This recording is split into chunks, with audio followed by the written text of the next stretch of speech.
I think we all struggle with mood boards. When you're trying to come up with a character, there's just so many vast images on the internet. You go on Pinterest and it spits these images at you at the speed of light, and you're like, hey man, I can't hold all of these.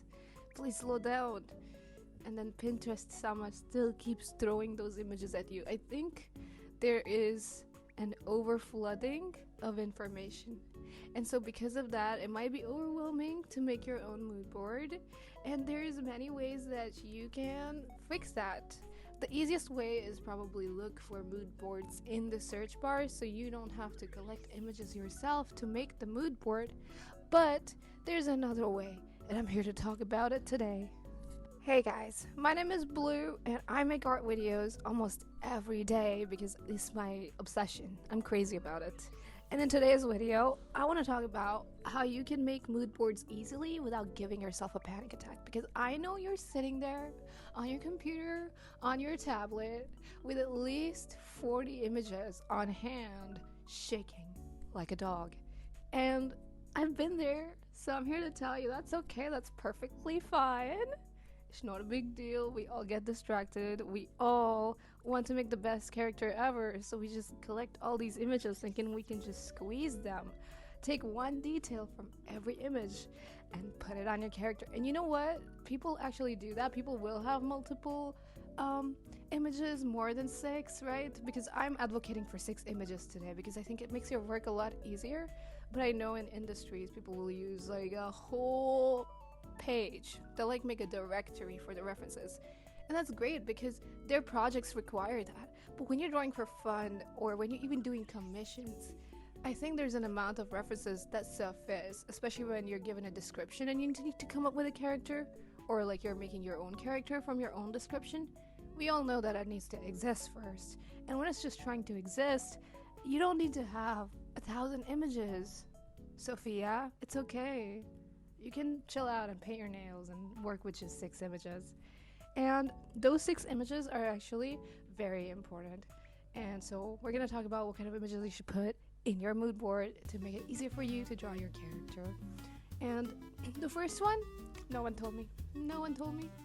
I don't know why this was news to me, but having a reference picture just for the pose of your character can change the game. It's literally making things so easy for you when you don't have to come up with a character pose.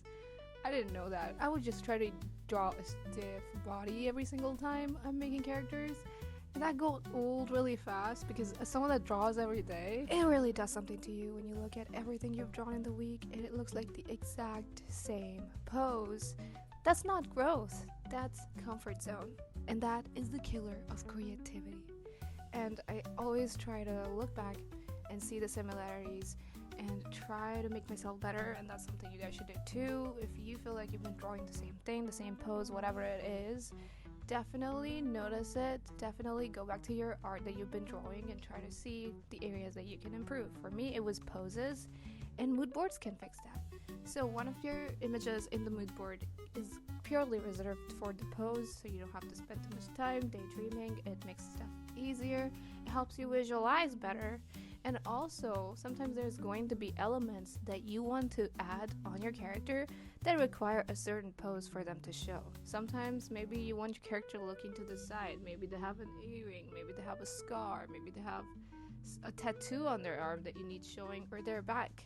So poses will heavily influence how you can show off your character and the details that you want to add. And bestie, that's 50%, or I think more than 50%, 70% or 80% of your work done, because the pose and the outfit takes most of the space, takes most of the drawing time. I think we all know that. So I think now there's only 2 more pictures that you must have on your mood board to help you with your character, and then the rest can just be used, can be reserved for, any kind of tattoos or extra things that you might want to add on your character. But another 2 things you definitely need is a reference picture for the hair.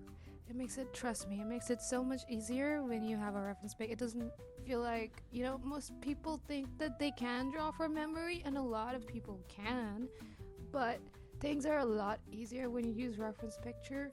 So please, be a friend to yourself and save your time. Use reference pictures for hair, use reference pictures for the footwear because shoes are hard to draw. I mean, don't get me started. And definitely have a reference picture for the face of your character. If there's anything special that needs to be added, things get a lot easier with references than having to imagine them. And that is today's video, guys.